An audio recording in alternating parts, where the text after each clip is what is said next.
Howdy, howdy, howdy. How we doing tonight, Chad? Good, Poe. How you doing? Good. Ooh, let me turn this volume down a little bit. So, all right. So, what's been going on with you?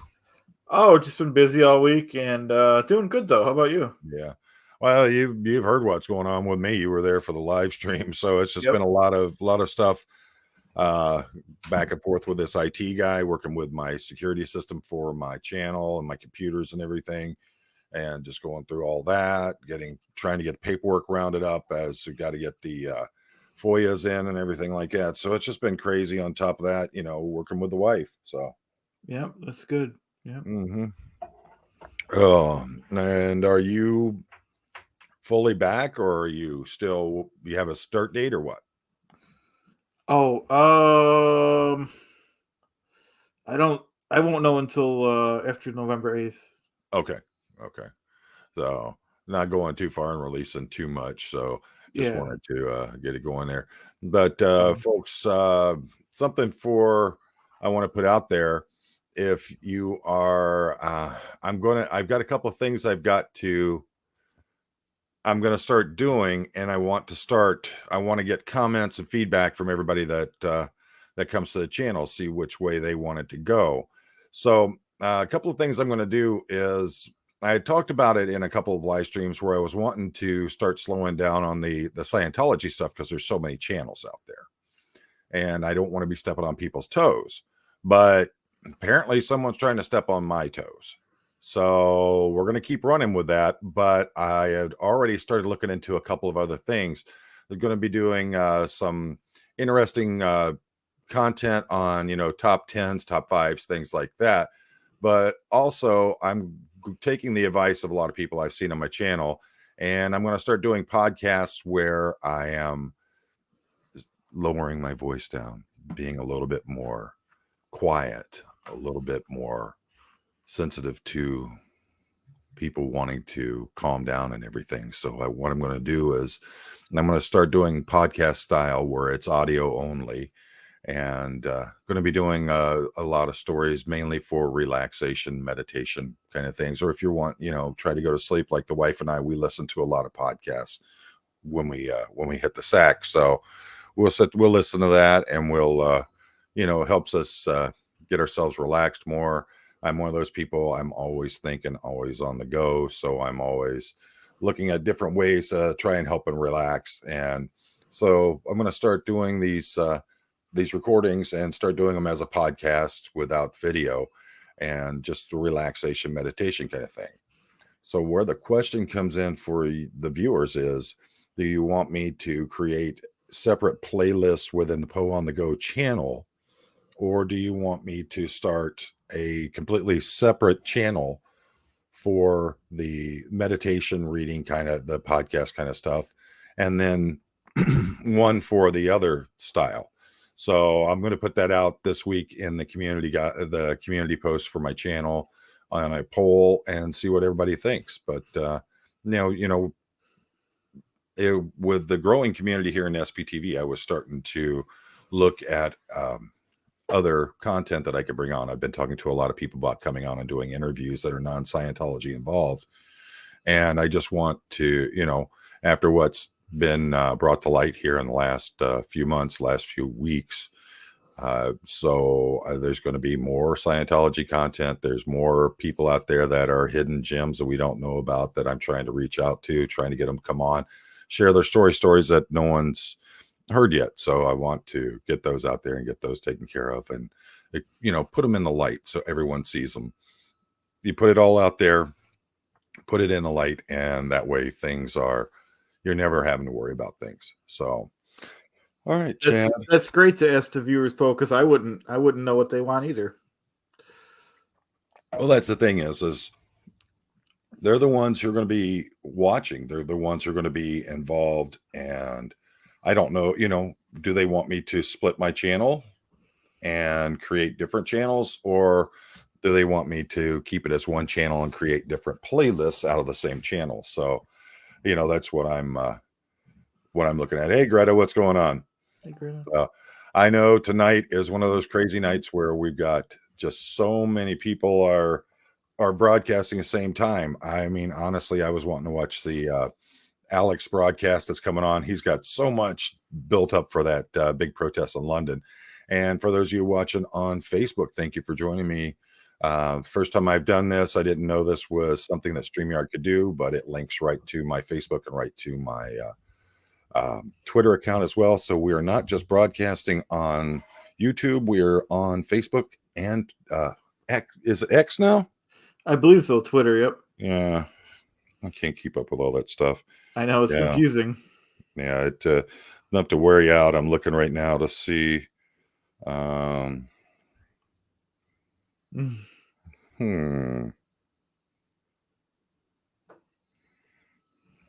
Trying to figure out what's going on.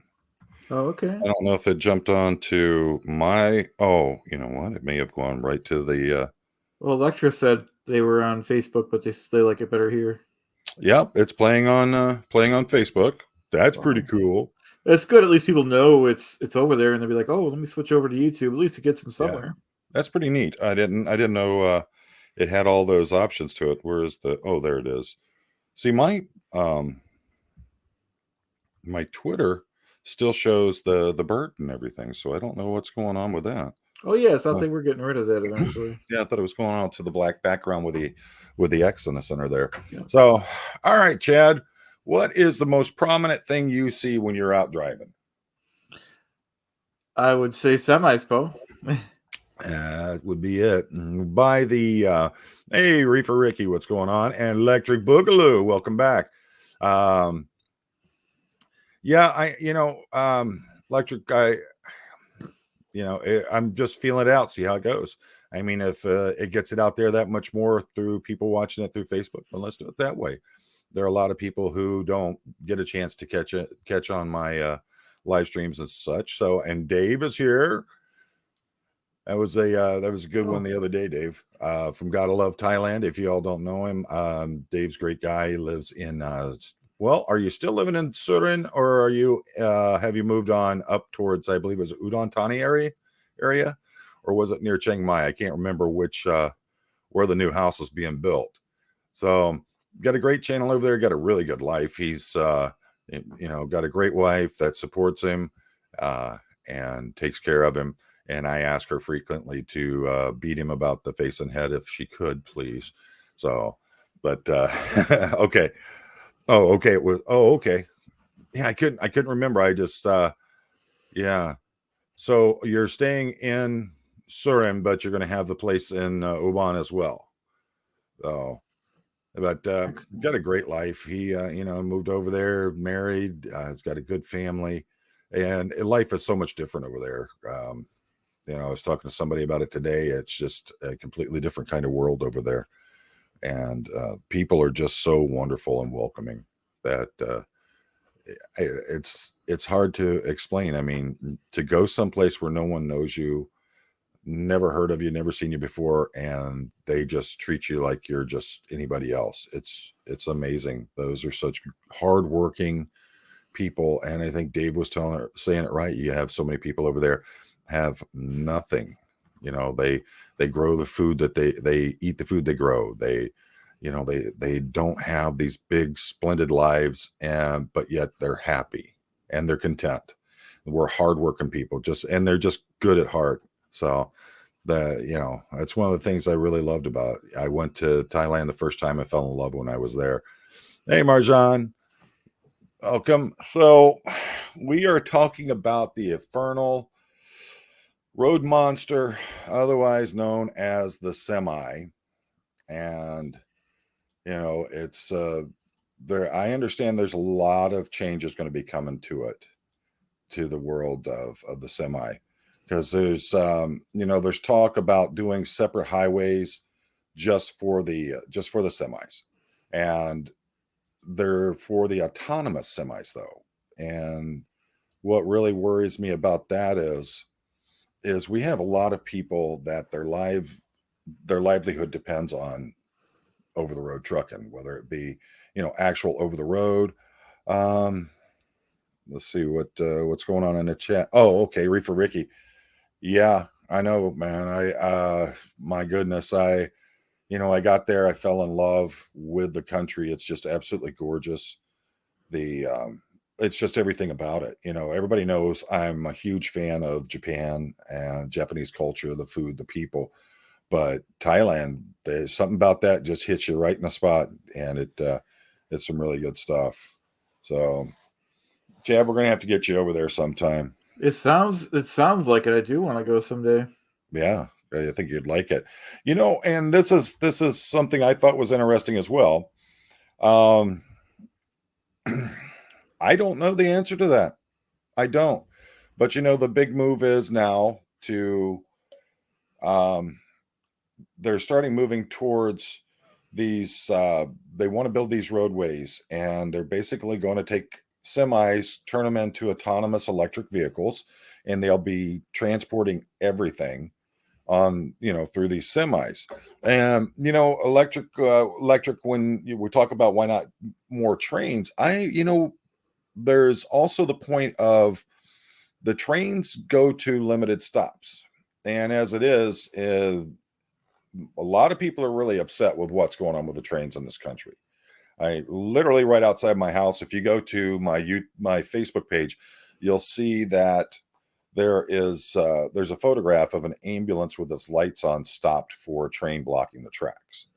So the train companies are operating under the it used to be called the North American Free Trade Agreement. Now I believe it's something else under Biden.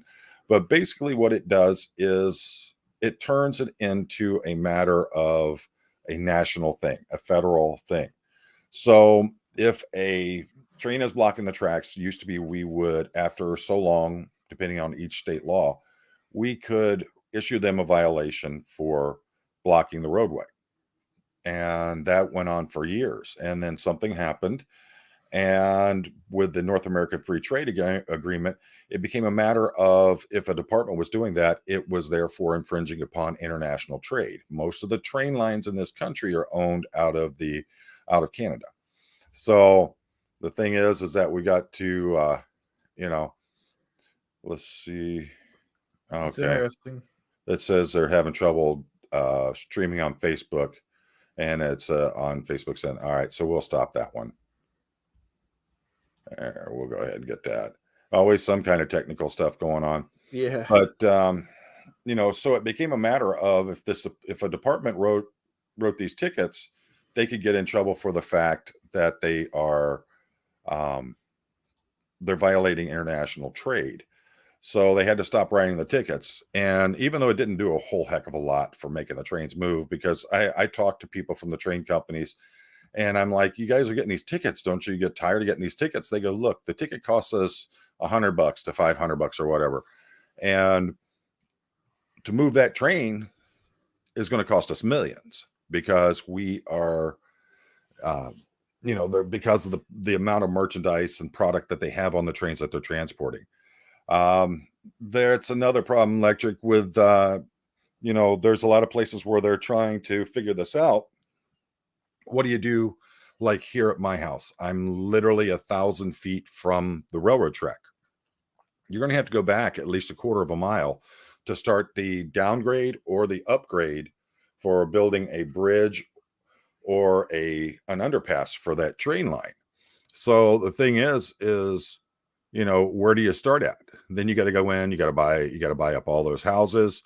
They estimated the one back in 2020, I believe it was, the estimated cost to do one over in the city of Woodhaven, Michigan, was going to be in the range of $47 million. And that was in 2020. So you know how things are going up every year. And I would personally think that would be a great route to go. With the more bridges, it would definitely alleviate problems. I've told this story before. I'm on my way home. My wife and I went down to Nashville. We saw the Charlie Daniels 80th birthday celebration. Came back. Now, hours driving, going highway driving, messing with all that traffic in Nashville, then through Louisville, Kentucky, Cincinnati, Ohio, Dayton, Ohio is always a mess. But, get back home, go to get off on our exit. I decided to get off on the exit before ours, which is about 5 miles south of our exit. Get off, train blocking it, stopped. All right, we know what that means. Get off, go up to our exit. Stopped. It's a different train. Go up to the next exit, which is only a couple miles down the road. That one's blocked. It was blocked on the 5 exits right there in a row that we would go to. Literally, they had over 10 miles of track, had trains stopped on it, had to go up an additional couple of miles. So we did about 7 miles from where we're supposed to get off at our home exit and got up on I-94, went west on the other side of where the trains were, had to take back roads, which took us about 10 miles because, the back roads are winding and everything. But it took us about 10 miles more to do that. When it was all said and done, we added almost another hour to our drive because we were trying to find an exit that was open. And then when we couldn't find that, the route back to get back home doesn't go over 35 miles an hour. So we were pretty much stuck with that.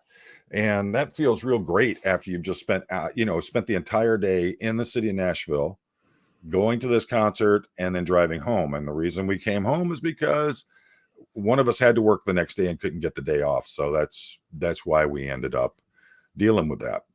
And, so with the trains, that's an eternal problem here. Every day for at least 2 hours a day, the train tracks right outside this window are blocked. And what's going on there is these are all the big car hauling trains. So they stop, they either unload every car on one car. And what they have to do is they pretty much, my understanding is they have to unhook it from the train, move the train forward, drive them off down some special ramp to get them over into a parking lot where they're going to sit and wait. And that's the next great thing we got. We got this amazing setup here where we will have sometimes 20 or 30 cars in a row, all the same make, all the same model, and they'll just be different colors. And what they're doing is they're driving them from that yard down here over to another place where they're going to be separated and sent to all the different dealerships. That's what we deal with on a daily basis around here. And those folks driving those cars from the lot where they dropped off by the train, they're driving like maniacs. They're flying through here. They're bumper to bumper, following each other. And then on top of all that, one will go through a stop sign and all the rest will just follow right through. They don't care.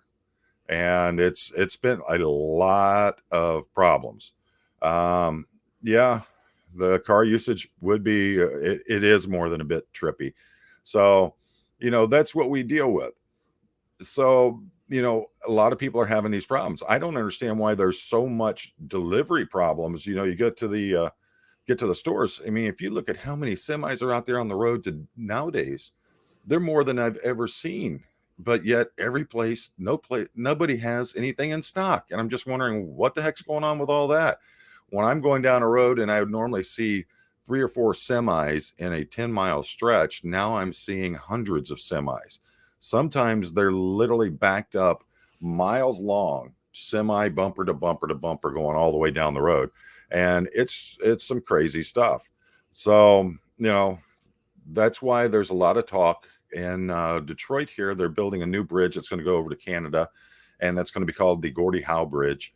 It is going to be the tallest bridge of its type in the world. I guess it's over 700 foot tall on the big pylons that run the cables off down to it. That bridge is going to be solely for semi-truck traffic. It's going to be for commercial vehicles. It's not going to have anything to do with the people trying to get across to go visit people in Canada or go for vacation or whatever. And the thing is that alone is going to cut down tremendously on the amount of time you're waiting to get across the border here, because that's one of our biggest problems is that you want to go over into Canada, and it's sometimes it'll take you 2 hours to get across that bridge because there's so many semis backed up. Here we go. And Arizona to Kentucky, I-40, most of the traffic was trucks. And that's the thing is that I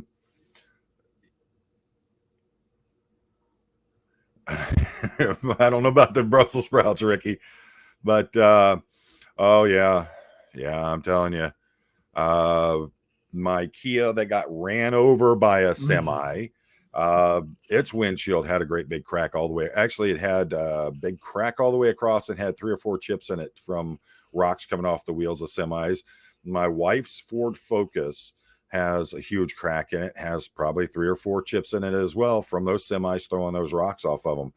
And if you've never seen them here in Michigan, we've got what are called gravel trains, and that's where you'll have 2 big, huge trailers that are basically they go down the road and they can turn independently of each other. So they basically follow around. They allows them to have the semis a lot longer than would be normal.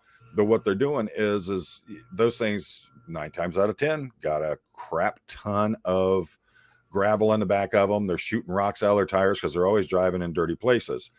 Now, don't get me wrong. I've got a friend who owns an excavating company. He owns 4 or 5 of those setups, and then he owns a big dump truck that hauls one of those trailers. So, and I understand they're a necessary evil, but man, come on, they got to come up with some kind of technology to get them rocks out of my windshield. Yep. I agree. Yeah, it's like the wife's Focus. She's just like, I'm not even going to worry about fixing the windshield. We're just going to go ahead and get it taken care of. And get a new car. She's gonna have to get a new car pretty soon here. She puts huge amounts of miles on our cars, and but the problem is like I said, do we spend $300 to $400 getting the windshield replaced, or do we just let it go as is, and then she just gets another car, and we use the money we'd spend on the windshield to pay for part of help pay for the new car, because certainly $300 or $400 ain't gonna buy a new car now. But Poe, as a side note, I've had in my lifetime either 3 or 4 windshields replaced under full warranty, and my insurance has never gone up. They're not doing that for us anymore. We're with Farm Bureau, and they don't cover us for that. Oh, okay. I have Allstate. Yeah. Let's see here. Dumbo Octopus, welcome back. Did you guys cover semis as camper vehicles? We covered a couple of the big nasty military vehicles turned into campers.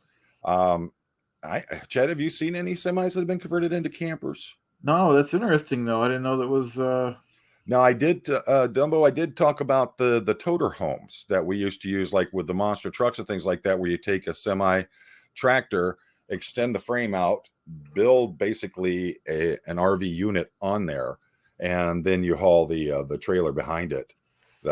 We did talk about those, and what else did we talk about? We talked about the big box trucks, turning those into stealth campers and stuff. Poe, do you know my favorite semi? What's that? It's the semi that was used in the Knight Rider show. Oh my goodness, that's just a black Kenworth or Peterbilt. Yep. Knight Rider historians found both of them and they bought them. What's mine? Your favorite? Ooh, that's a hard one. It's probably something to do with monster trucks. No, just had it on here a couple. I think the last car talk we had. I can't think. What is it? Eastbound and Down, brother. Oh, Smokey and the Bandit. Yeah, absolutely. The Snowman's Ride. That's my favorite. So okay. I should have known. Put in there if you have one, folks. Let us know what's your favorite. Great. Electric. Our insurance usually includes a windshield replacement per year. Yeah, with this one, we had been with State Farm for the longest time. Then we went to Farm Bureau, and it was going to cost us more to add windshield replacement to our policy in a year's time than it would for us just to replace the windshields ourselves. So, yeah, Marjan, exactly. You have to cover, you have to pay for those extra coverages, and it's crazy.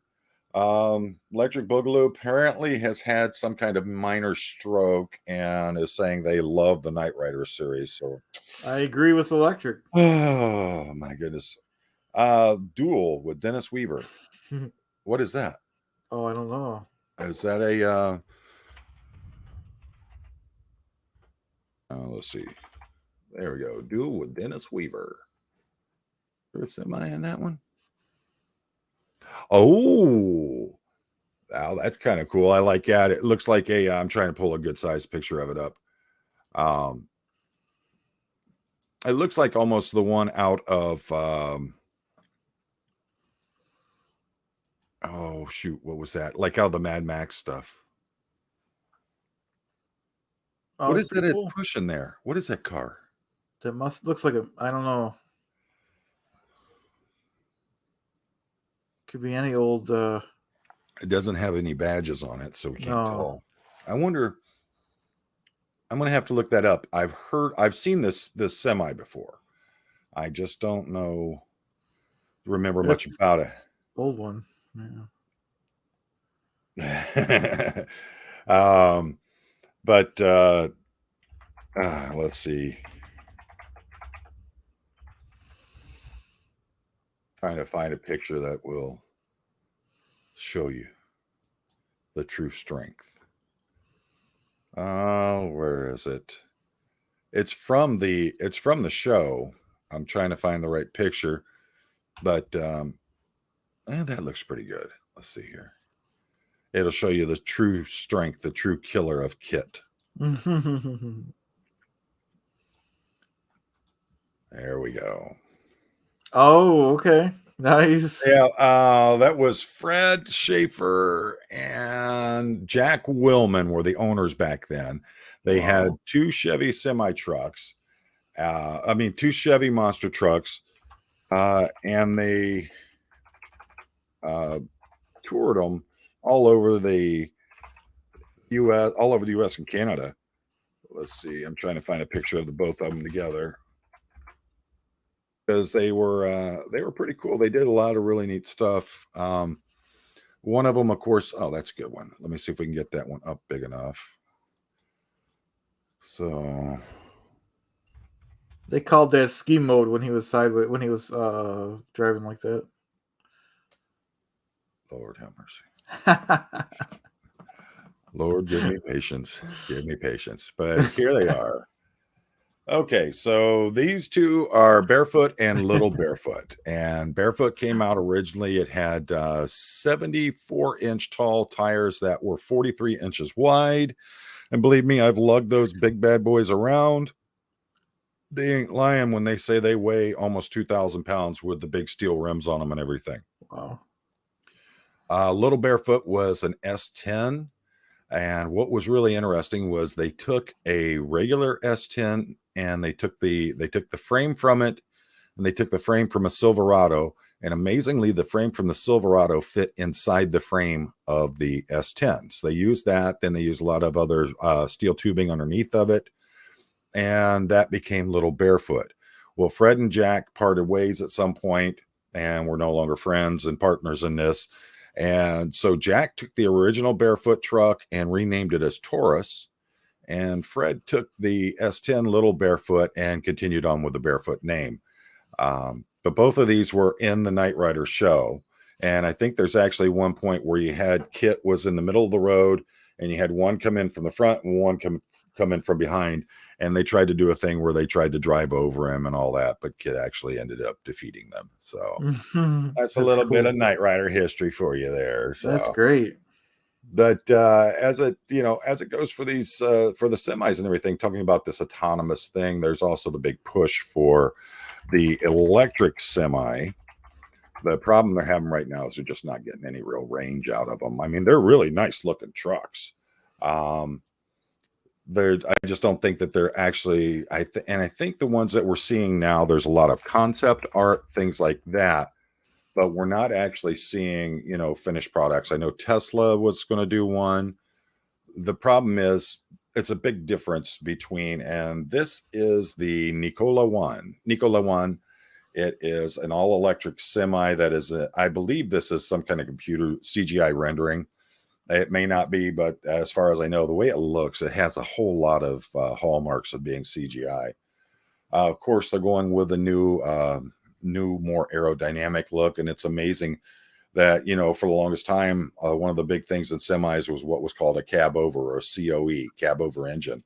I'll get into some of the comments of men here about the monster trucks, but one of the big problems they're having right now is being able to have the battery performance that they need. It's a lot different in turning the tires on a composite bodied car. They're much lighter. There's a whole lot of difference. And you go into this, not only are you dealing with the weight of the semi itself, but you're also dealing with the weight of the trailer behind it. Sometimes those are getting up to 80,000 pounds. And it's going to be really interesting. Of course, as battery technology starts to improve, so do everything else that goes with them. So let's see here. Taking a What look do you at think? What are your feelings, Poe, about? I think they should at least start with like a plug-in hybrid, like a train, to where the diesel recharges the batteries. I would agree with that. And plus, I think that if you stayed with a diesel hybrid, that the good thing about it is that diesel engine has the torque and the power to start getting everything moving. Once you start getting it up to speed, then the diesel shuts off and the hybrid engine takes over from that point. But at the whole time, you've got the diesel is helping to replenish the power to it. And no different than pretty much any other hybrid that's out there. You kind of But getting best yeah, both of the best worlds. yeah, and that's the thing is I think that's great. And then what they're talking about with the autonomous highways just for the semis is basically what's going to happen is that you'll have the place where the semi is loaded or where it picks up the trailer. You're going to have a person that will drive it through the cities or whatever till they get to that highway. They'll go to like some kind of gateway junction where they will get out of it, and then there will be some kind of ride to get them back, or they'll probably pick up another semi and drive it back to the yard. And the semi will be in this gateway or whatever you call it, and it will lock into the system for the highway, and then it will send it out on its path.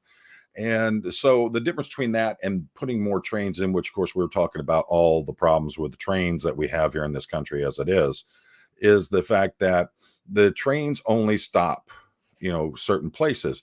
Well, these semis are going to pick them up from a hub where the train's dropping stuff off and deliver them through these highway systems into the cities or wherever they're taking the product to. And that's where someone will jump in and drive them. So that was, but the big thing is instead of having these semis going down our roadways, and we know that a lot of the problems with the roads getting as bad as they do are the number of semis that are going over them. And a lot of semis, there are a lot of guys that are 100% legit on everything, but there are those who are out there where you only have like an 80,000 pound GVWR, which is a gross vehicle weight requirement. And they're going in and they're going way over that. When I was doing motor carrier stuff, it would be nothing to have some of the guys who worked for the trash collecting companies, and they'd flag me down because their truck was overloaded because the company would make them overload the truck.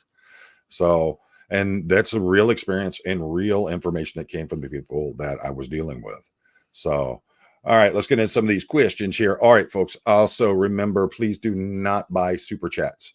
I have a link down at the bottom that I'm showing there. It's to my coffee page. If you're interested in supporting the channel, I have a couple of big announcements. Most of you weren't here for them, so I'm going to make the announcements again here in a little bit. I've got some really interesting stuff come on. Let's see here. Electric Boogaloo Wild tires might be expensive though. Hard to change. Hmm. Well, I think I should show them, Chad. Yep. Let's see here. You got AAA change them. Yeah. All right. For those of you who don't know, I actually have worked in the monster truck industry for decades. I'm no longer in it, but I used to. And that was the last truck that I had out that was mine that I was using. And as you see, that has the standard tires like Little Barefoot had, the 66-inch tall, 43-inch wide tires. And before cutting back on the tread on them to alleviate weight, they were almost 1,200 pounds a piece. So at 66 inches tall, we're talking 5.5 feet tall, almost 4 feet wide. And I could get them cut down to a pretty decent weight on them, just under 1,000 pounds, but they were still a lot of fun to move around. And you literally rolled them, and when you rolled them around like any tire, except you're just doing a big balloon tire, and you're rolling them around, the way you turn them is you literally start rocking them and turning them as you go. So they're fun, but I'm gonna be 55 this month. I don't want to be doing that no more. Let's see here. All the nostalgic moments better. Got to duck out to work. All right. Well, you have a good one. Thank you for joining us. And going to catch the rest on the replay. That's something else I found that's really interesting, Chad. Are you getting it? I got a lot of people saying they're on the replay squad. So they may go over and watch the other ones, but they're coming back and they're watching my stuff. Oh, absolutely. Yeah. Yeah. All right. So how far can diesel go on a tank versus an electric truck? Wow. Well, let's look it up. How That's a loaded many question, right, Bo? miles do semis get per tank? Actually, a good one right there. Okay. Wow. Right. So let me pull this up so everybody can sees it. This is pretty crazy. All right. So it says, how far can a semi truck go on a fuel tank, whether it's your truck's fuel capacity, whether your truck's fuel capacity is 120 or 150 gallons, the average semi trailer fuel efficiency is about 6 to 8 miles per gallon and can travel between 900 and 2,000 miles on a full tank. That's That's pretty pretty good. good. Let's see. Let's try how far does an electric semi get per charge? About 500 miles is what it's saying. And this is from Tesla. Can travel with less than two kilowatts per kilowatts an hour per mile of energy consumption. A semi can travel up to 500 miles on a single charge, recover up to 70% of the charge in 30 minutes using Tesla's semi chargers. So basically, it takes them about a half hour to fill up at a gas station and add 900 to 2,000 miles. They're already going either double or up to 4 times the amount that they would get on a single charge. And then they are, and that's before they have to stop to refuel. If you do it with the Tesla Semi for 30 minutes, that means that you're only getting about 70% charge off of one of their charger units. So, wow, that's a big difference. And I can see remaining diesel at this point. But like I said, Chad, I'm sure you're aware of it. The whole world of batteries and how they operate and everything is changing rapidly. So there's no telling what's going to happen with it. What you think there, Mr. Electric Car? Oh, I mean, I agree, Poe. I don't know if this is what you're getting at, but yeah, you can't do a long haul with No. It might be fine for in town and maybe regional trips, but we're definitely not there yet. Yeah, and also think about, the fact I was saying that's going to be hauling a trailer behind it. Could be anywhere from just a few thousand pounds all the way up to, I think it's 80,000 pounds is the limit here in Michigan. And so they're going to be, you've got to start that weight off. Now, I know electric motors have a lot of grunt to them. The problem is how much power you have to put into them to make them produce that grunt. With your semis, I remember 83 International Cab Over, 350 Detroit diesel was a 10 gear on the transmission. And then you had the dual speed rear ends in it on top of that. So you have all that gearing that you go through. And so that's why semis, you see them start off, they'll be like, whoop, whoop. They change really quickly because they're getting to the top of that gearing speed limit. So they have to constantly be changing the gears as they go until they start getting up to the speed they need to. So man, that's a big difference right now. I believe, like I said, for regional and local, I could be wrong, but I believe Frito-Lay is one of the companies that's using the Tesla trucks. You got to think about it, chips are really light, and they said it's working out so good for them so far. Let's see. Is that Scotty Kilmore? Is that the question you're looking for from Mr. I'm looking right now. It says that they started building the Tesla Semi in late 2022. Oh, okay. So, and apparently there were a lot of big changes between those two, between 23 and 24. So, and we've gone over a lot of the electric cars in the past where we've talked about like the Rivians and those. And there's a lot of let's see here. What is the culture of truck stops? Um, you got to remember my experience with semis was back in the day when you didn't have to. Now I believe it is they can drive for 8 hours, then they have to be down for I think it's 11 hours, and that the problem with it is that back in those days we didn't have that. And as a matter of fact, back in the days, the early days with the monster trucks, what was going on with those was they were taking the monster trucks, putting them on the semi and on the semi trailer and running them down the road, and they were exempt from the commercial vehicle laws. So you had guys that weren't licensed to drive semis that were doing it. And so when they started changing the laws and started making it to where you had to have you had to have a license, you had to be through the insurance, you had to have all the fuel licenses and all that. The thing was is a lot of guys went to it. It not only helped with the expenses of everything, but it also helped them out when they were traveling, is they turned their semis into campers.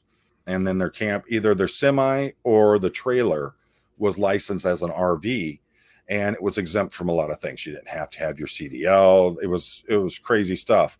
And I know guys that literally went out and bought those long frame cab overs and literally took pull behind campers and bolted them to the frame of it, and then put their fifth wheel back there, and we're hauling 53-foot long semi trailers with two trucks in them. So back in those days, the truck stop was a different kind of thing, and it also depended on where you were at in this country. If you were around big cities, of course, truck stops were just this overwhelming place where it was just get in, get your food, get your shower, get yourself gone, and get back out on the road. The more rural areas, guys would go in and they needed some downtime or something like that. They have little areas, they still have them to this day, have areas where the guys can go in and they can relax, watch TV, play some games, stuff like that. But truck stops are generally just a bunch of people that are pulling in. They have to meet the requirements for their sleep time and all that. Not a whole lot of chit chat going on. But everybody's pretty friendly with each other, and it's a nice thing. Truck stop restaurants, if you'll ever notice, they always have a pretty similar kind of menu with them, and everything is high on calories, high on bread, those kinds of things.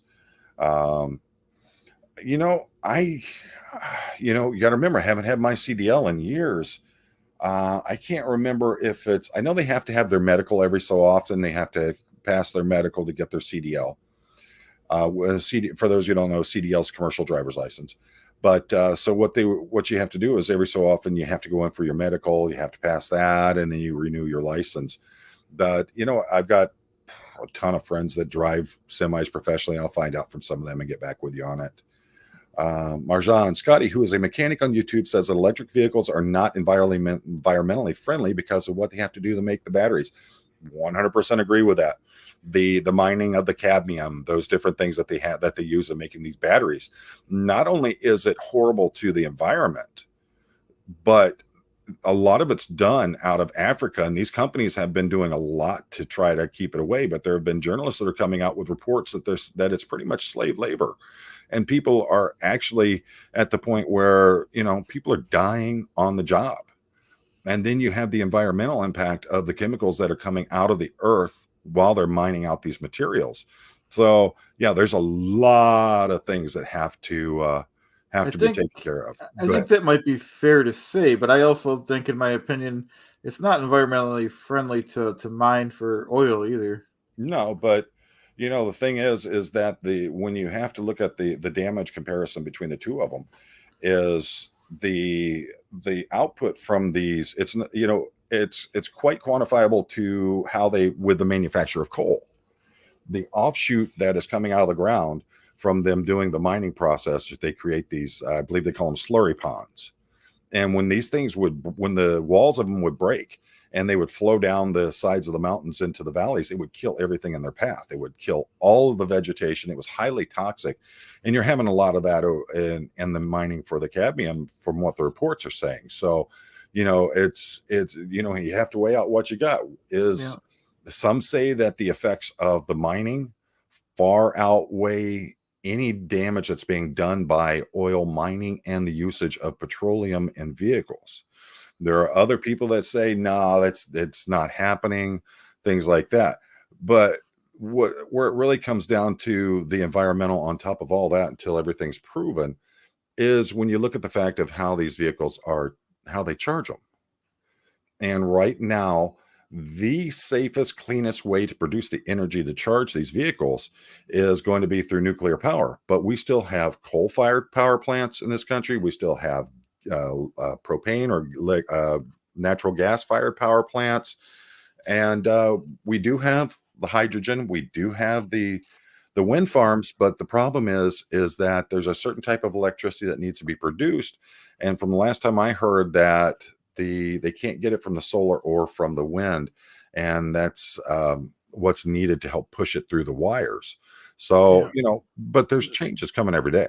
So the dream of someone, a lot of people, in my opinion, because I was one of them, I had a pure electric car. Obviously, we know what happened to that, but roughly, I don't know the figures. I think it was 25 or 33.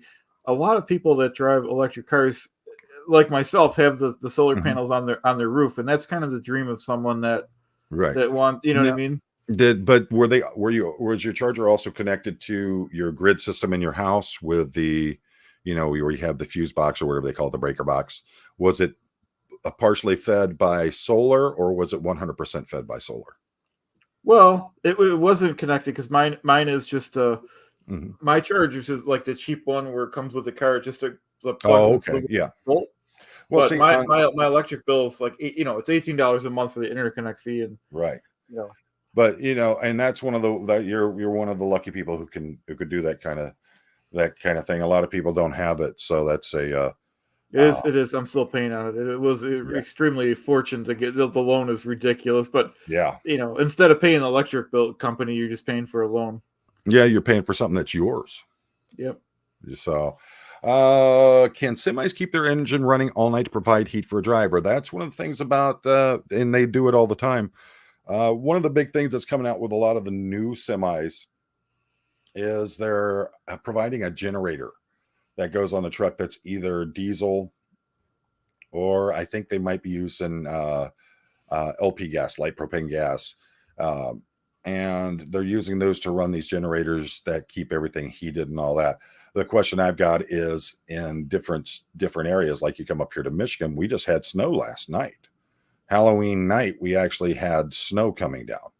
So, went down into Toledo, Ohio this morning, and there were literally places that were dusted in snow. I don't think we got an inch. We got maybe a half inch or so, but we had snow on the ground when I got up this morning, and I could see it falling last night when I went to bed.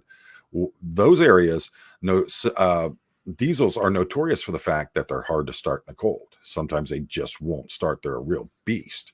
So, you got to have a way to keep that engine heated. I know with mine, my F-250 that had the 7.0 engine in it, we had the 6.0 is what it had, not the 7.3, 6.0, 6.4. Okay.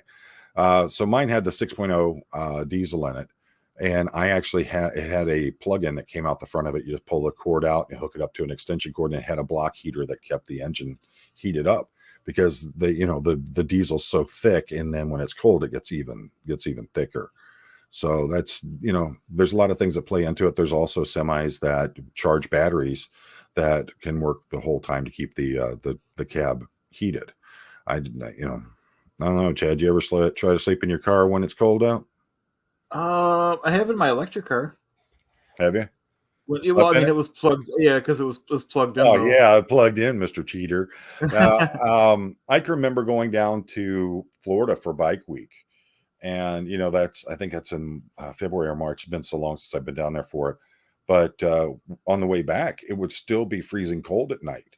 And I remember I had a big conversion van, and we would haul the trailer if we weren't going to ride the bikes down. If there was still snow on the ground, we weren't riding the bikes. We'd trailer them. So on the way back, we would, as we're coming back, we had to stop overnight and we stopped at a rest stop. And I remember waking up in the middle of the night, absolutely freezing. I had to get up, turn the van on, and let it heat up, just so that we stayed warm for the rest of the night. But man, it was bad. So I could feel for those guys. Let's see. I'm trying to get through these questions here. You know what I do, Poe, just in case I do get stuck where I don't want to run the car all night? I have one of those electric heaters that it runs off the cigarette lighter. Yeah, those are some neat ones. I saw some of those. I was looking at some ideas like with those teardrop campers. Someone was talking to me about building one. And, I was trying to figure out ways that they can heat it, especially if you're going to do camping here in Michigan in the fall, it starts dropping pretty quick. So that was one of the things I was looking at with it. Let's see here. What is the difference between a taxi driver and a semi-truck license? There's a big difference.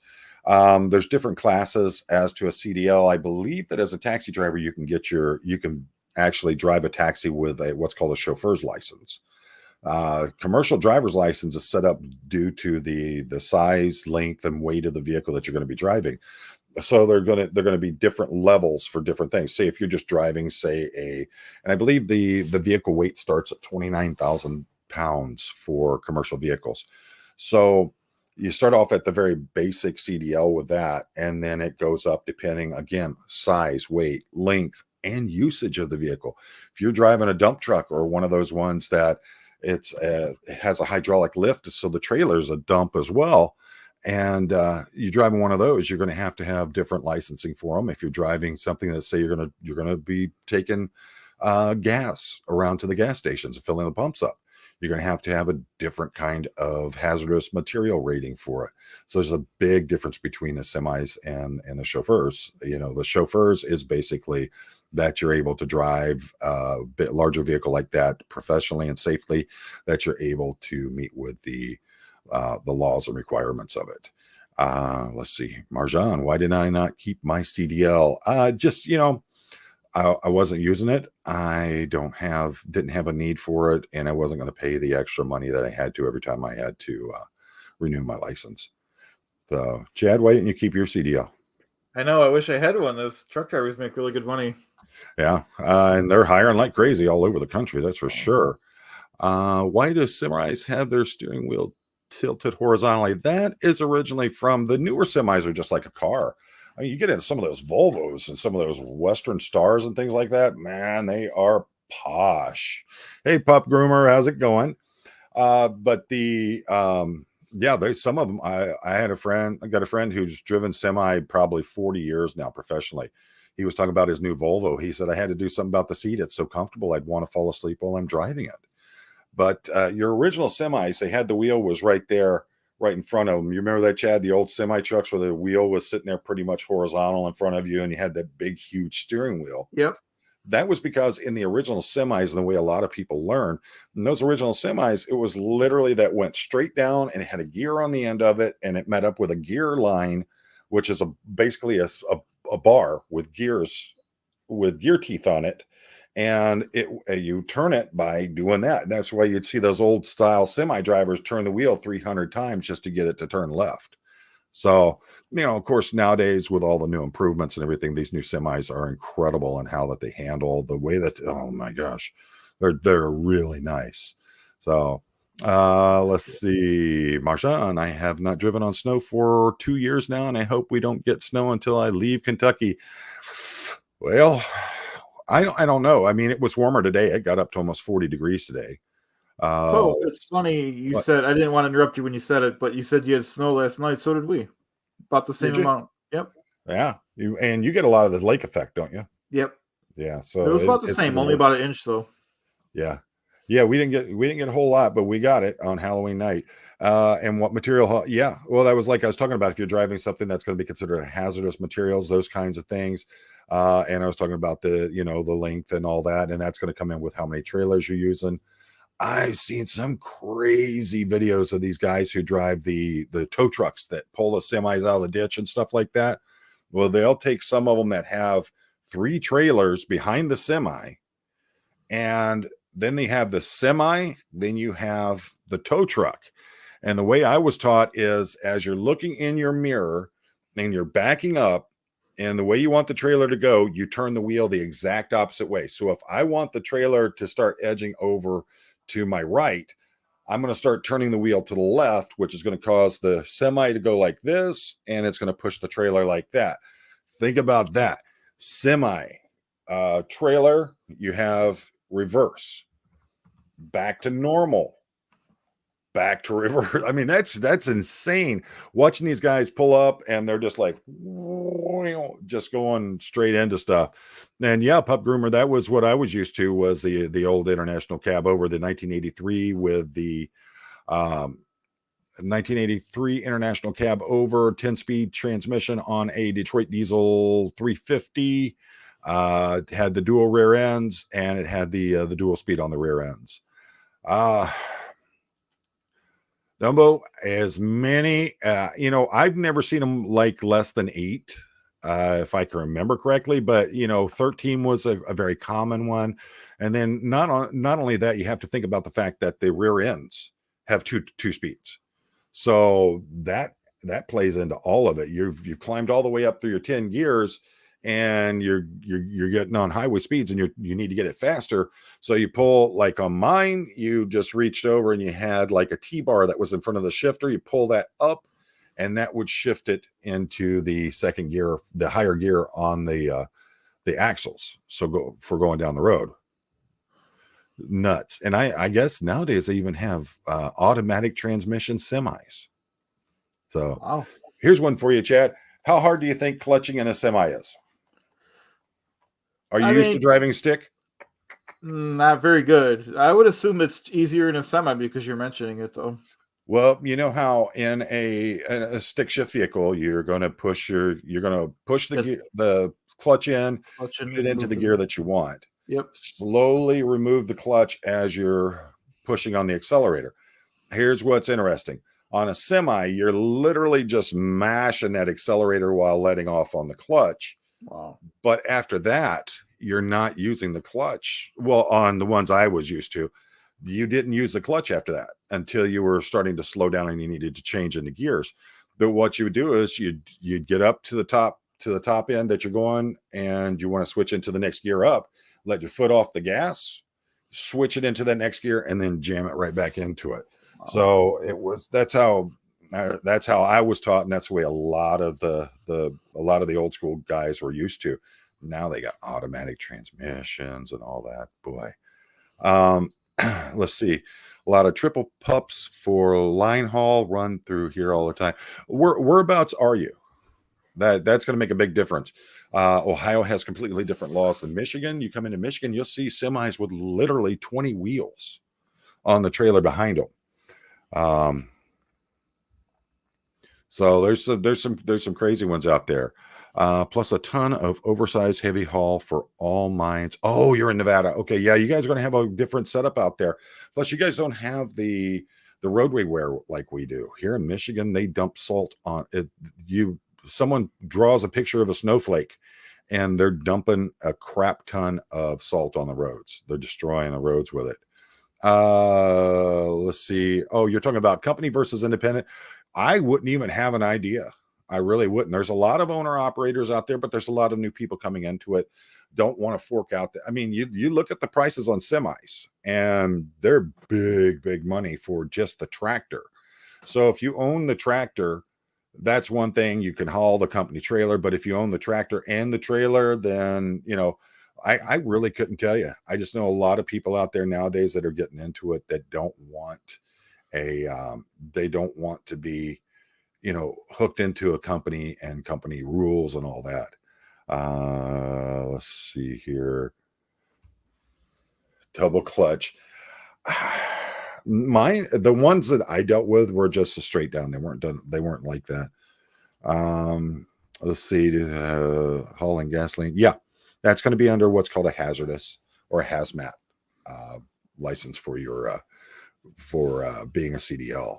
So it's not it's not super hard to get, but you got to prove that you can handle it. So you got to remember, anytime you're hauling liquids move with gravity. So you're turning right. Liquids are literally going to crawl up on the inside of that tank and towards the right. So you got to be very careful how you do all that. Then you also have to put the right hazmat stickers on the back of the truck too before you Yeah, take your off. placards, and that's another thing, but that's all going to be dependent on what you're carrying. I mean, if you do, you know what a truck that's hauling if it says non-potable water. That I don't know. Non-potable water is water that's not safe for human consumption. Oh, So okay. basically, it's for like the ones that are going to spray down the road, spray the dirt off the road at a construction site or something like that. Pup Groomer, rural Nevada, Highway 50, loneliest highway in America, halfway between Vegas and Salt Lake. We use sand, not salt. And that was one of the things I saw in Wisconsin. They would, they would plow, but they wouldn't throw salt down. They would throw sand on the ground, and it seemed to work just fine. Middle of nowhere, 200 miles to the closest Walmart. Well, lucky you. But you know what? They deliver now. So I'd be using up that Walmart membership and getting them deliveries. Absolutely. Yeah, I wonder about how is your Amazon deliveries? Because I literally live 15 minutes from an Amazon depot, and there's probably another one within 15 minutes of that. They're all over the place. They come quick over here too. Have you seen the new Amazon electric trucks, Chad? No, I heard they had them, but I haven't seen them. Let me see here if I can find it. They're I think they're actually kind of nice looking. Trying to find a decent picture of one for you. Not I that think they're made by Rivian. I could be wrong. Well, let me take a look while we're Or at it. maybe they source them from all over. I don't know. Yeah, Rivian. Well, Well, who's Mr. Fancy there? Hasn't I even only seen them, know but because knows what they are. I own a little stock in Rivian. Oh, do you really? It's not doing very well, Poe. That's not good. But that's what they look like. I think they look nice. I think that they look nice for a vehicle like that. Oh So, yeah. plus they're electric. So I'm just wondering. I've been talking to a couple of the drivers when I see them. They say they like them. They say that they're real nice. But they don't want to talk when I start asking them about what kind of mileage that they actually get out of them. Wow, 1 to 2 weeks even for Prime. Wow. Yeah, I mean, I can go on like right now to Amazon. And what's something that you want, Chad? I don't even know, Poe. Let's see. Slushy machine. Oh, slushy machine. That's because Jimmy wants or Chaz wants that. Slushy machine. Let's see what we've got here. I bought him the little one. What's today's date? The 1st? Yep. Okay, well, let's see here. Yeah, this will give you an idea because they probably have to ship it from somewhere else. But this one right now on Amazon.com is the Lico commercial slushy machine, 15-liter frozen drink margaritas machine, smoothie slushy maker, 110 volt, 500 watt, 4-gallon. That's $800. And if you have Prime, you can get it here by November the 3rd. Wow. So there you go, Chad. That's pretty good for a commercial machine like that. Yeah, you're gonna flop out that $800 for the kid? I don't know about all that. Oh, then you don't love him. Let's see. Here's one. He also wants a 4-wheeler, Poe. He also wants a 4-wheeler. Yeah.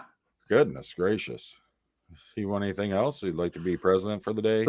Well, here's one, $130. That's about what I was looking at. Yeah. Oh, it's the Home Icy Machine.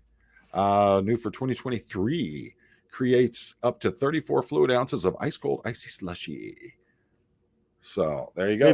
Maybe for Christmas, something like that. Yeah.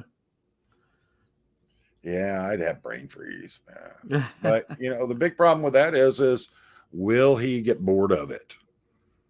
Well, I mean, when he gets older, but he likes his slushies. Yeah, I mean, I'd probably die of diabetes having one of those in the house. I don't know. I really don't. I don't know if they're getting paid better than the guys that are out there hauling. I looked into. We have a place here in Michigan called. I think they're based out of Wisconsin or Minnesota. It's called Menards, and it's a big hardware store like a Home Depot or something like that. But it's owned by one family, and They have this deal where you buy the truck, I think, from them, and the semi literally has a boom that comes off that folds out on the back, and it's forklifts. So you can pull pallets off the trailer and all that and drop them wherever people want them.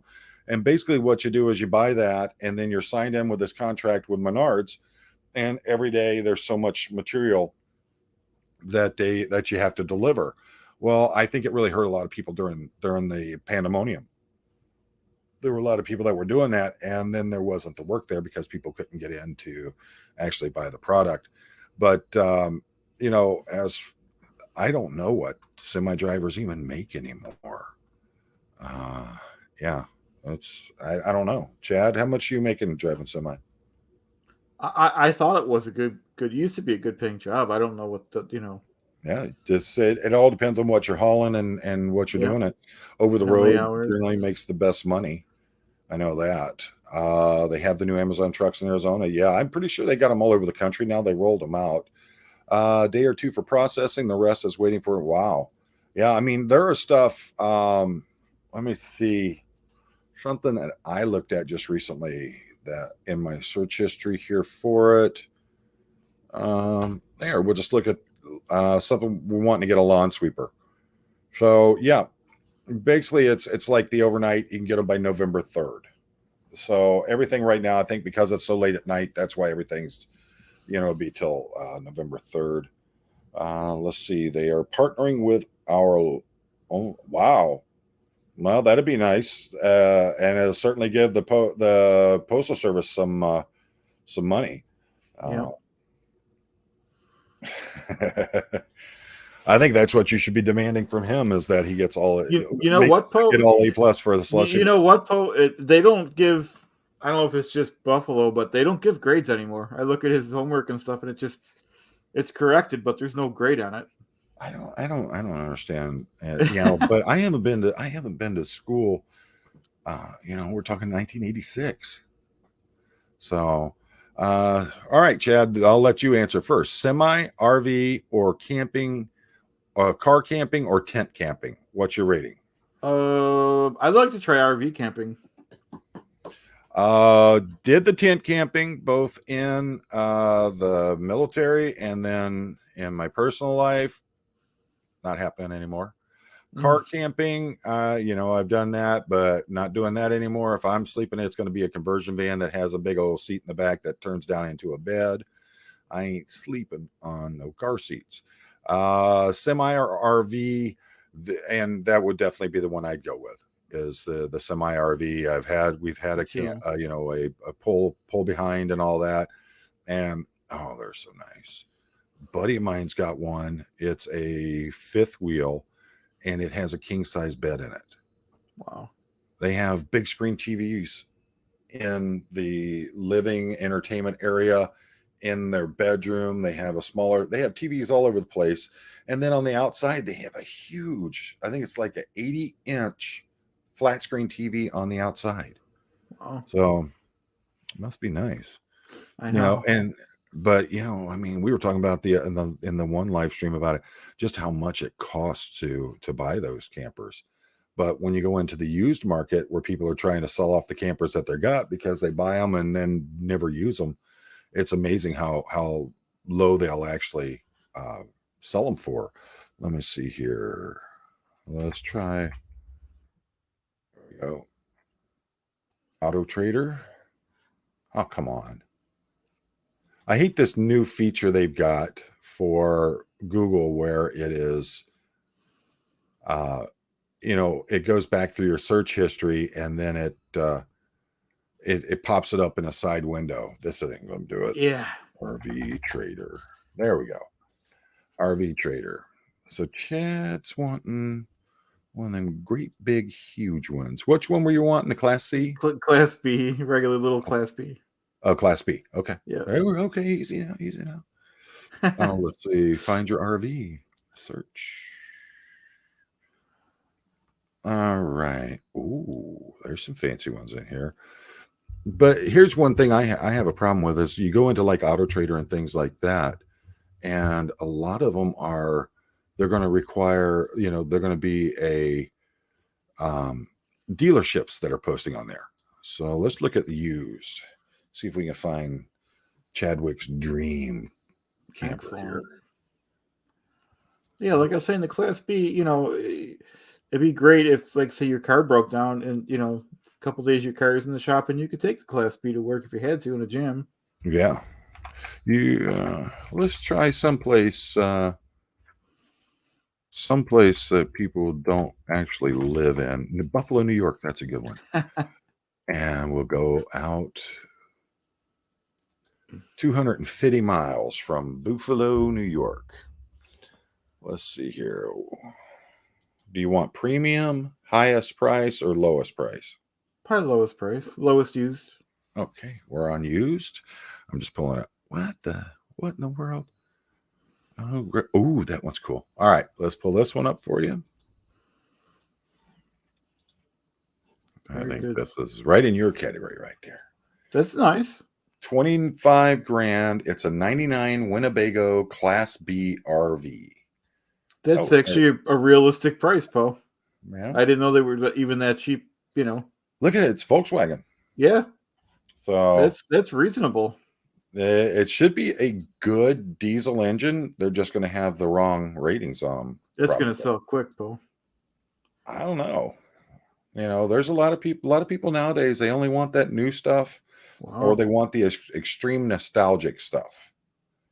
I'm seeing a lot of these vintage, like 1970s kind of bus conversion campers and things like that. A lot of people are getting those and refurbishing them, putting all new equipment in them. Oh, so, I'd be happy with that. It's very nice, actually. I don't know. That stove don't look like it was. What is that on the front of that stove? I don't know if it's a coating or if it's dirt. Or salmonella. Let's see. Little everything. Yeah, there you go. Remember that old classic view there? They got the driver and the passenger, the captain seats there, and boy, when you got into those, you were hunkering down for the year because you'd be driving for a long time. Let's see here. This one's kind of interesting, but would you want a van like this? I mean, if it did what I needed it to. For 27 grand? I mean, what year is this? The first one's better, but if that's close to the size of the van that we had for a conversion van. Wow. And that's pretty much what this is. It's a conversion van. I wonder if the top pops up or anything. I see it's got an awning right here that comes out. Wow. Let's see what it looks like on the inside. It's got a trailer hitch. Interesting. We'll find out if it's gas or diesel. Let's see. Heavy duty comfort 5.9 liter. No, I think that's spark plugs. Yeah, that's going to be a gas. Yes, yeah. Because diesels don't have sparking plugs. They have glow plugs. Yeah. Yep, there you go. It's not bad. You got to be realistic for the price of what you get. You know what I mean? I don't know. For 28 grand though, man.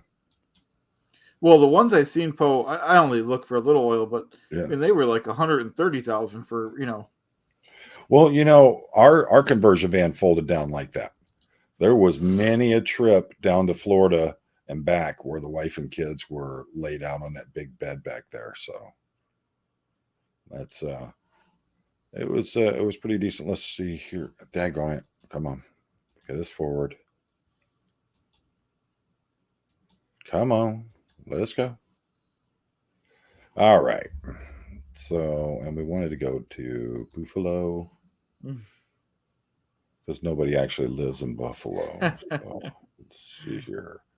Lowest price. There we go. And that's another thing is they're starting, and look at this garbage. We want used. I like Michigan, Poe. You know why I like Michigan? Why is that? You told me there's no New York State inspection over there. Oh, yeah. Yeah, that's got to be a lot of fun. They're real picky, too. Ooh, look at that. That's cool. Is that 4-wheel drive? That's real cheap. $9,600.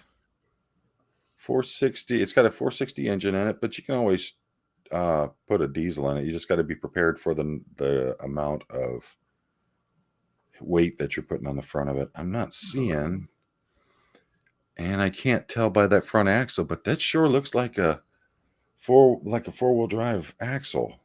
It And looks beefy. Yeah. it's a 79 O'Connell line. Look at that thing. Wow. That's nice. I I like don't it. know. Is that mold up there?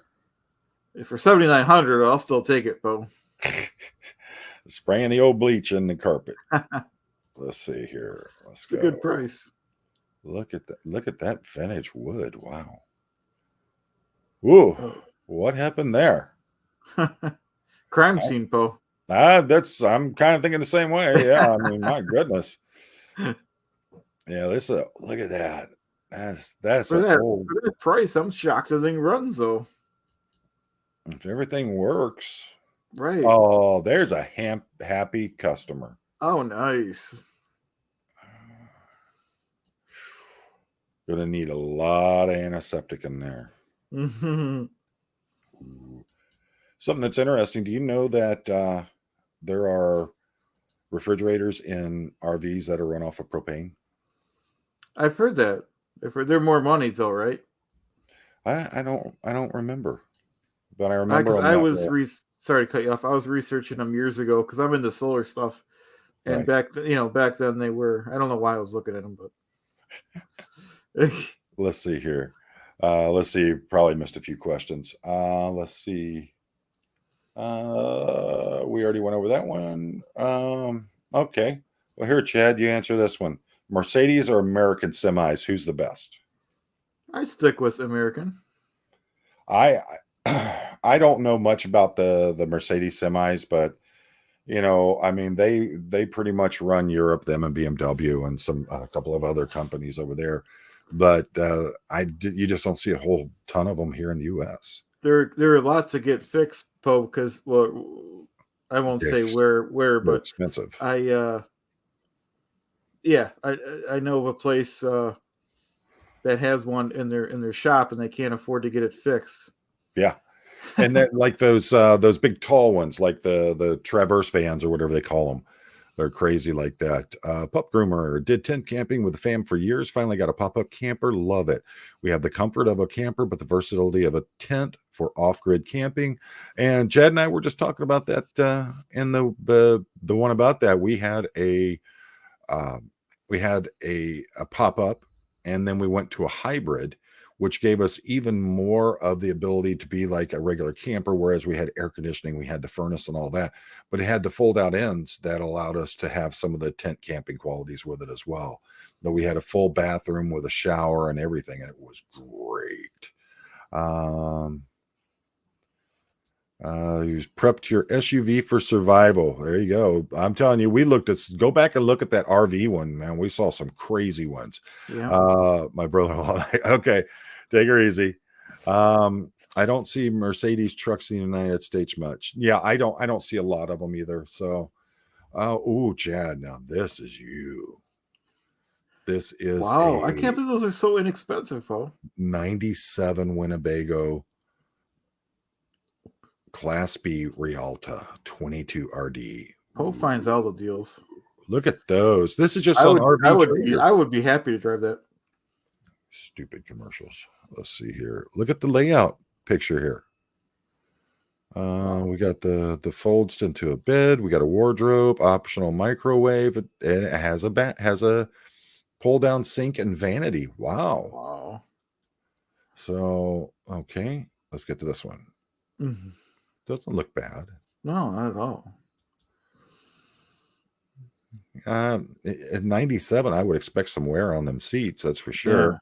There's where you fold down a bed. I would carry like one of those roll up memory foam kind of things to lay on that. I think it would make it easy. That's got to be the bathroom right there. Yeah. So, yeah, there it is. Oh, it's shower, and you can see the fold down countertop vanity. So you just keep all that stuff folded up. You take your shower, and then when you're done, you can fold it down, do what you got to do in there. So, that carpet looks clean. I know.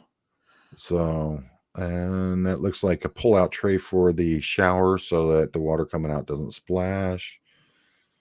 And it's got your standard camper setup in there. There's that little cubby hole storage space they were talking about. Your little kitchen area with your sink, and it all looks nice and clean. Wow. And it was cheap. Fresh water equals 20 gallons. Black water, 13 gallons. That's bathroom, toilet, and sink and shower. Gray water, which is kitchen sink only, is 9 gallons. Not bad. Look at that. It's not a bad looking setup. Wow. We got the old kind of furnace and everything there. Yeah. I mean, that's cute. It's a very good deal. I mean, if it was just father and son kind of deal. Yeah. Let's see. We'll get it back to the original picture. So we got that up there. All right. So let's see how many miles it's got. Year, make, model, class, location. It's in Norfolk. Is that Nebraska? Yeah. Wow. Let's see. It's a 2.8 liter gas engine at 120,000 miles. That's not bad. Not at all. 140 horsepower. It's not going to be fast. Sleeps 4, wet bath, sink, shower, toilet. Wow. It's very nice. I like it for the nostalgia fact. It looks cool. Oh, it's cool.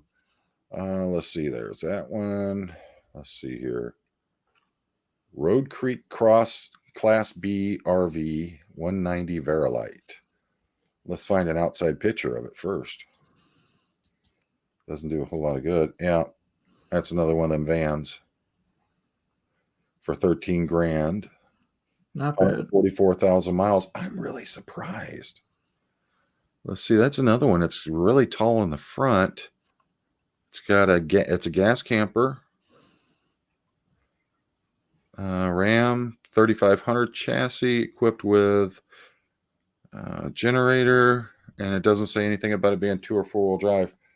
But talking about all this stuff, that's we start looking at this. We start looking at what's going on with the semis. You start looking at these. They want to make these autonomous semis that are going down these specialized highways just for semis. And the next question is, what happens to all those jobs? I mean, the companies that are making the semis are going to make a huge amount of money. The companies that are buying and using the semis are going to make a huge amount of money. But what about the workers? What about the drivers? That's something you got to think about. I 1000% agree, Poe. So, and there are a lot of people that have spent they're generational. They have father, son, grandson, sometimes even great grandson. Just generation after generation running this trucking service and helping the family out. So, yeah, it's a lot to think about. Grew up with a certain way. I remember back in the 70s as a kid, the folks who drove the semis always had great big houses. They always seemed like they were making good money. And, these are folks, unfortunately, Dad would go out and you'd be lucky if you saw him in 3 weeks because he'd be out driving that truck. And it has to be hard on the family, has to be hard on the wife, and it's got to be hard on the, we don't think about it, but it's going to be hard on the father and husband having to live like that. I'm sure you've seen a lot, because I've seen a little bit, Poe, here in Buffalo, but you live in Detroit. It's hard when the auto plant shut down and you see the grown men have to work at like university. In my case, and it's like, come on, you're a middle-aged man. It's like it's hard on them. You know what I mean? Right. Roscoe went down. I didn't see him come in and put that cold nose right on the tip of my head. Yeah, it's it's a very shaming, kind of defaming thing. Yeah. You went from being the bread earner to suddenly you're just taking whatever job you can get just to make ends meet. What do you think about that? I see. Like I said, I see it on them. It's rough on them, especially when you start at an entry-level job at a university, being a cleaner. The first year they make you do a lot of stuff. These are middle-aged guys used to making good money, and plus they're not used to dealing in a profession. They're like shop guys, so that comes up with a lot of union type of stuff, and it's a big learning experience. It's tough on them though. Well, and that's another thing is you go from a life where you are the boss, basically. You're told where you have to go and pick up your loads and where you got to drop them off, but you're the boss. You own your cartage or whatever it's called. And now you have, I mean, look at them. You have these companies like I'm trying to think of some. Well, probably the one that people joke about the most is the Swift group. But you have a lot of family type. Like I said, I got a friend just lives a few miles down the road from me, and he owns several semis and the trailers and all that. What's going to happen with that? He does local deliveries of landscaping supplies, gravel, dirt, stuff like that. So suddenly is he going to be exempted from it to where they can keep their trucks and they can keep them rolling down the road? Or are they going to, he's going to have to turn to the other stuff as well? Yeah.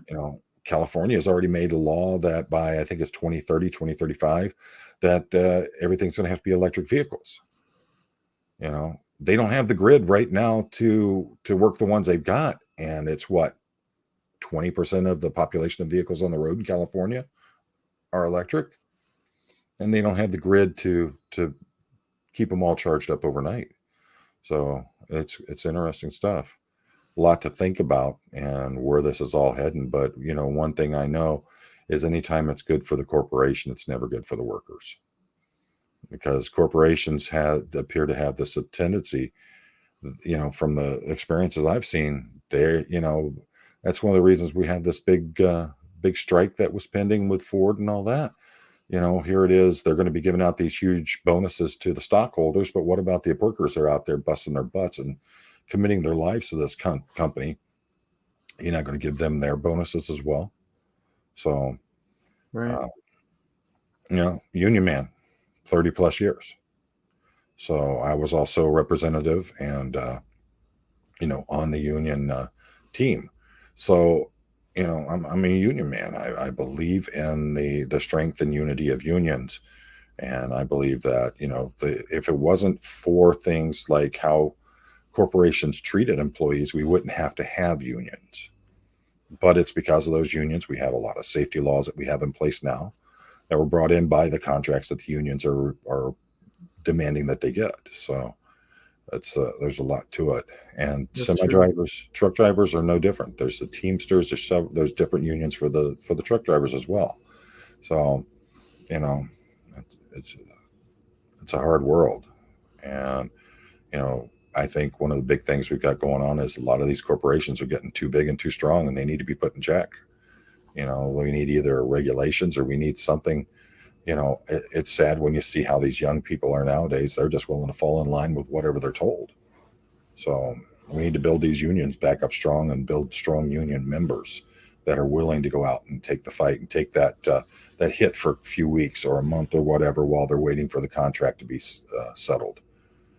But those are the things that build the strong union, is that solidarity. So, Absolutely, Paul. but you wouldn't know nothing about that. You're not even in a union, are you? I know, right? Yeah, I'm a strong union Yeah. man also, yeah. Chad's on the union board, and he's a strong union man also. So, and you know what? If you don't like unions, don't want anything to do with them, that's your right to do so. Um, you know, I just know that as a union person, and then looking at places that don't have unions, like here in Michigan, we almost every police department I know, if they're full time, they have a union. A lot in Florida, they don't have it. So, all right, Pup Groomer, thanks for stopping in and joining us. Before you head out, let me make these announcements. I am taking everyone's advice. A lot of people have emailed me, direct messaged me, and stuff.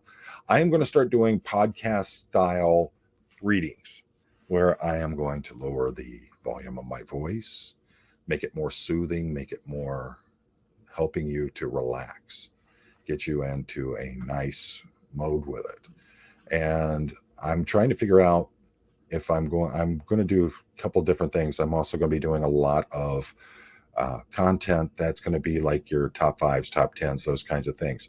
So I'm going to put a poll up on the community page of my channel. And the question is, do you think I should create a new channel for the different content that I'm making, or should I do playlists within the channel that I have? and I want to see what everybody's thoughts are on that. So, and you know what? I'm tired of trying to play around with Spotify and with Audible and them and trying to get see about getting work doing the reading. I'm just going to do it myself, create my own channel, and hopefully that builds up. So, or do you think I should start them off on mine as playlists and then create separate channels when they start creating their own life? So, you know, I'm going to put that up there, and I want to hear everybody's thoughts and comments on that. So let me know what you think. Chad, you're getting ready. You started your OnlyFans account the other day, didn't you? So. I don't know about that, Paul, but I like how you're bringing it to the people, ask the people what they want. Yeah. Someone did say in there, I should have told you earlier, maybe you've seen it. They did say in early comments that they wanted it on the same channel but separate playlists. Okay. So that's one vote. That's one vote. Excellent. Let's see. I bet it wasn't that nasty Nathaniel though. He's always down on me. We're gonna have to get together with him and we're gonna do another live stream with Nasty Nathaniel soon here. Absolutely. Let's see. I'm trying to see. It was kind of when we started. Oh, was it? I kind of forgot about it. Yeah. Let's see. Yay, Greta was on Facebook. Okay. Well, we know we have one for the doing the different playlists. So we're good with that. And yeah, just let me know. Here we go. Oh, Marjan said make a playlist also. Yeah. So we'll see how it goes. If it builds its own identity and becomes sentient life, then we will put it out there under its own channel and see how that goes. I just, you know, I don't want to really convolute my channel with so much content that it's hard for anyone to follow. That's what I want to make sure, because I want to do what's best for anything. Oh, thank you, Marjan. Thank you. So I think you're talking about Chad, though. Says anything that Chad does is good, but the playlist is Thank good. You. So yeah, I'm probably going to do it that way. Feel it out, see how it goes. Like I said, I don't want conflicting kind of content that's going to clog up the machinery here. So we'll see how it goes. So yeah, no politics. You know, and everybody knows, you come on my channel, no politics. We don't discuss that stuff here. So except for, you know, how Chad is cheating the vote in his union, but we won't talk about it. So, all right, folks. Chad, got anything before we leave out? No, this was great fun, Poe. I always enjoy these. I say it every time. I always have a great time with these. Thank you for joining me, folks. Thank you for spending your precious time with us. As always, we appreciate you so very much. Life is short. We get one shot. Make it count.